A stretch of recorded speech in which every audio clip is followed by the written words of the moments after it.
5 seconds. Mr. Deputy Chairman, I understand the difficulty of the Honorable Law Minister in sponsoring a motion of this kind because actually it relates to certain subjects which are not in his charge. Yet I do not think how he can get away from it. That is my difficulty, because after all he has come here with an amending bill and he has asked us to invest the government with certain powers which according to the High Court of Calcutta the government does not possess, namely the power of the government to act as the buyer and compel the seller to sell to the government under the provisions of this measure. Therefore, naturally the question arises as to how the government will function as a buyer, as a personality who buys in the market.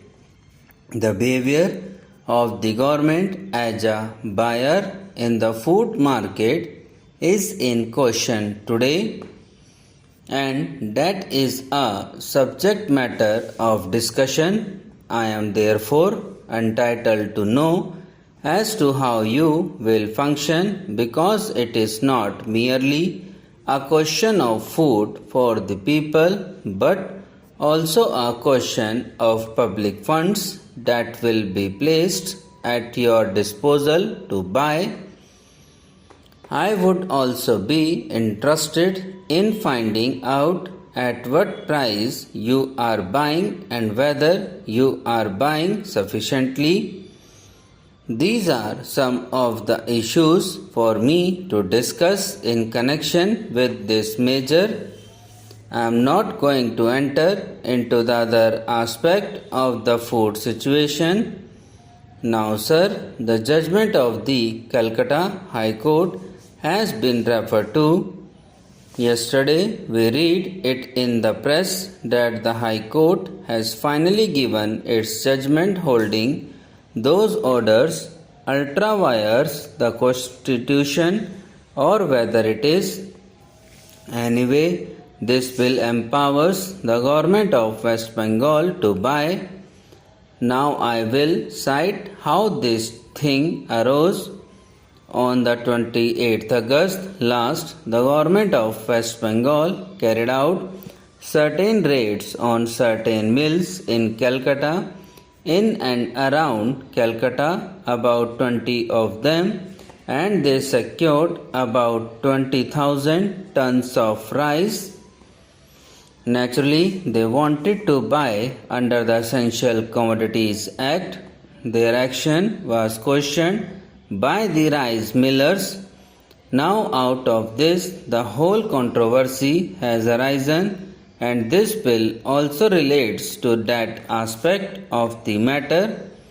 Now the position seems to be like this. Here I would not mind if the government have this power.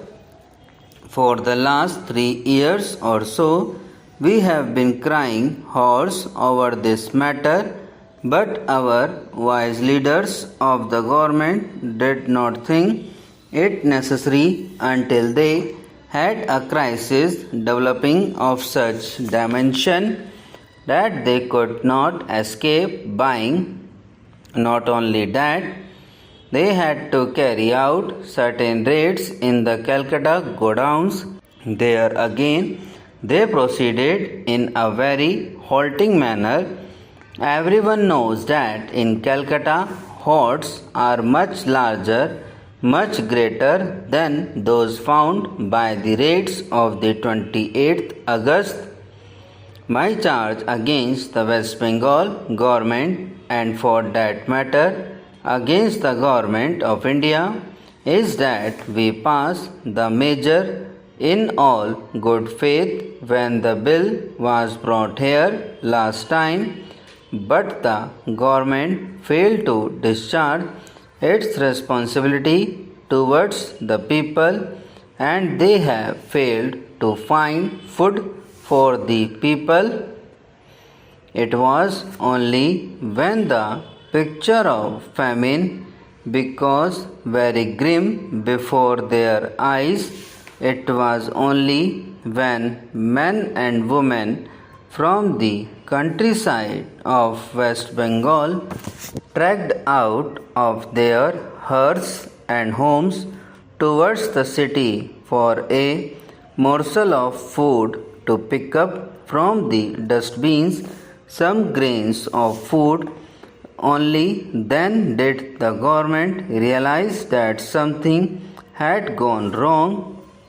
Sir, it was only when starvation deaths began to be reported from all over West Bengal and from other parts of the country, only when district after district, area after area, division after division drifted under the shadow of approaching famine that the government realized that they had to act and go in search of food.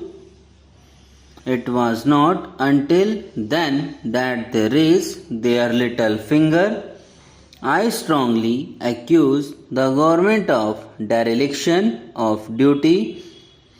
I accuse the government of not using the measure which the Parliament put in their hands.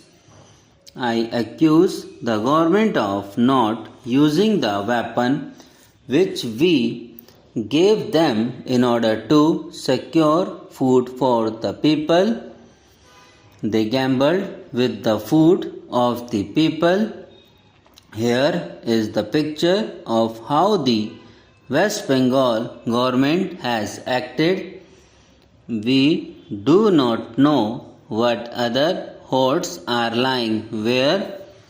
Am I to understand that West Bengal is passing into the grim shadow of famine and that only 20,000 tons of rice is held in the godowns?